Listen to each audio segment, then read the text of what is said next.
Hello, I'm Anatole, and this is my review of Good Omens, Season 1, Episode 2, titled The Book, scored 8.4 on IMDb, and plot summary courtesy of Amazon Prime. Having followed the wrong boy for years, Aziraphale and Crowley must now try to locate the whereabouts of real Antichrist. Perhaps the story of Agnes Nutter and her famous prophecies will hold the answer.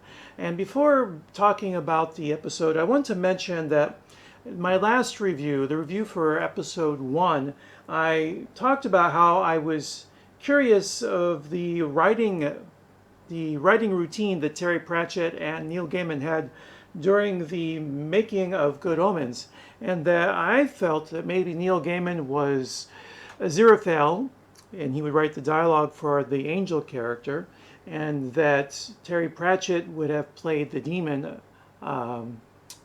Crowley. However, one of my friends, Sonia, pointed me to an article that talked about how they had a lot of conversations on the phone, and so for hashing out the plot. And then Neil Gaiman started the story, put it aside, and then he mentioned it or sent a portion of it to his friend Terry Pratchett. And about a year or so later, Terry Pratchett said, either sell me the story or co-write it with me. And so then Terry Pratchett wrote the next bit, and I think then after that they just talked on the phone about the plot, and one writer would write out a section of the story, and maybe the other writer would just look it over and add in some of their own comments. But it didn't sound like they played one role in those dialogues. But I wanted to find the answer definitively, so I sent a tweet to Neil Gaiman, and I have sent several tweets out in the time that I've been reviewing TV shows and books and comic books, and no one has ever replied. This is the first person to reply, and he did it within 2 minutes. So I'm very grateful to Neil Gaiman, not only for replying, but for the speedy way that he replied. So my tweet to him was, I'm doing a video review of Good Omens, and I have a couple of questions. When you spoke on the phone with Terry, hashing out the plot, did you role-play the conversations of Aziraphale and Crowley with him? And if yes, who usually played which character? And then Neil replied, no, we didn't do that kind of thing. We just made each other laugh and talked about what would happen. So I think they would hash out the plot, and then one person would write out a section of the novel, and then the other person would check it, would look it over. But it looks like it was not as specific as that. So that was useful to find out. But another reviewer on YouTube pointed out that the back cover of the first printing of Good Omens, had a photo of Terry Pratchett and Neil Gaiman, and I want you to tell me which person looks like the angel and which one looks like the devil. Although I may have briefly referenced it in my last review. So you see Neil Gaiman is the one with the dark sunglasses, the dark leather jacket. That's the look he used to always have. And that is Terry Pratchett dressed in all white. And I would guess that the angel would be in white, the devil would be in black, and of course Aziraphale always walks around with sunglasses. So when I was suggesting that Neil Gaiman probably wrote the dialogue of the angel, I was very wrong. I should have remembered, because I had seen him at the comic book convention, the San Diego Comic Con, back in the 90s, and he would always go to those, he would always walk around with the sunglasses on, take them off during the interview, but if you saw him anywhere on the floor, he would have those sunglasses on, much like Aziraphale. So now to get to the story of the episode, the plot expanded a little bit, and we got to see more about Agnes Nutter, the descendant of Agnes Nutter, the witch, and we also saw some of the witch hunter, and the sergeant of the witch hunting is played by Dave McKeon, who was in, this is Spinal Tap. I believe he was in Better Call Saul. I'm pretty sure, but I may be wrong about that. But he's a great comedic actor, and I love his accent. It's good to see an American in the cast. Not that it's necessary for my enjoyment, but it's nice to have an American in there. And we got to see more of the kids, and maybe I mentioned that I read this book before when it first came out, and that I liked it.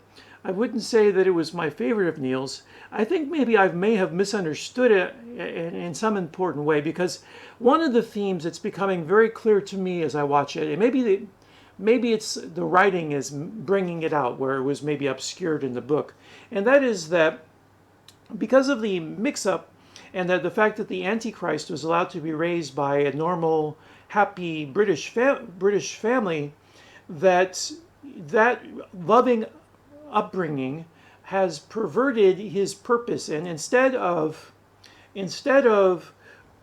immediately going into bringing about the apocalypse, these roles that he is supposed to play are being played, but they're all parody. So we have witch hunting and burning, but it's all role play and not to be taken seriously.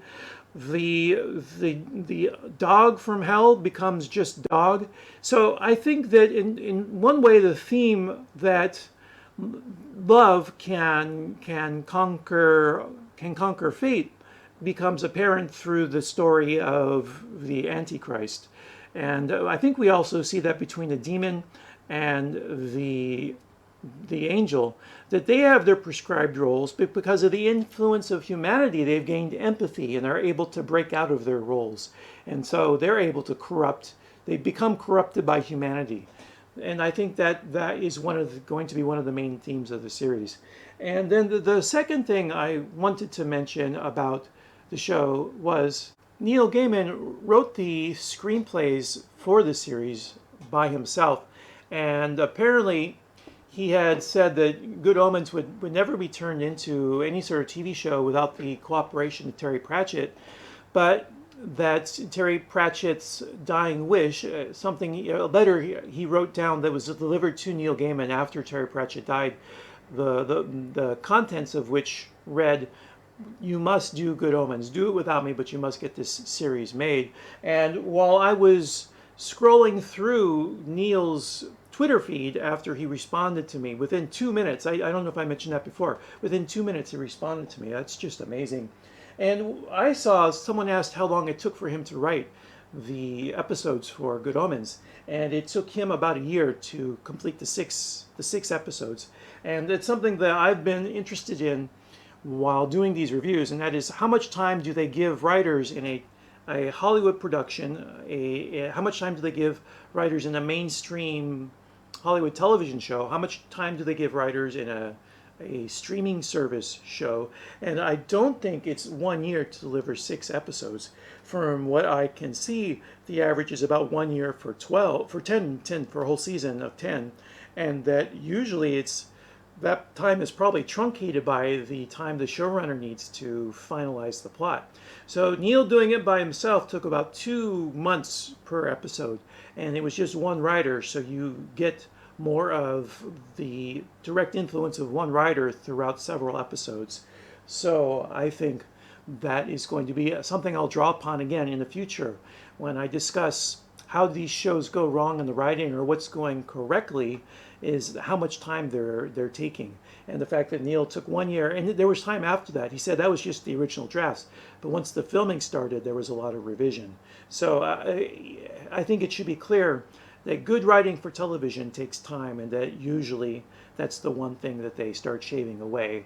At least for any show that has a serious special effects budget, they will take away time from the writing to allocate more time to the special effects, production design, costuming, because those require so much time. They just gobble up time and energy. And I think that's about as good a place as any to finish. I didn't really talk about the story, but you watched the show already. You don't need me to hash out the plot. So I just wanted to draw upon my experience as a writer and my question for Neil, and hopefully that illuminated a little bit of the behind-the-scenes process that went into making the book, and then from the book into the show. And that's it for episode 2, season 1. Take care. See you again. Goodbye. Bye.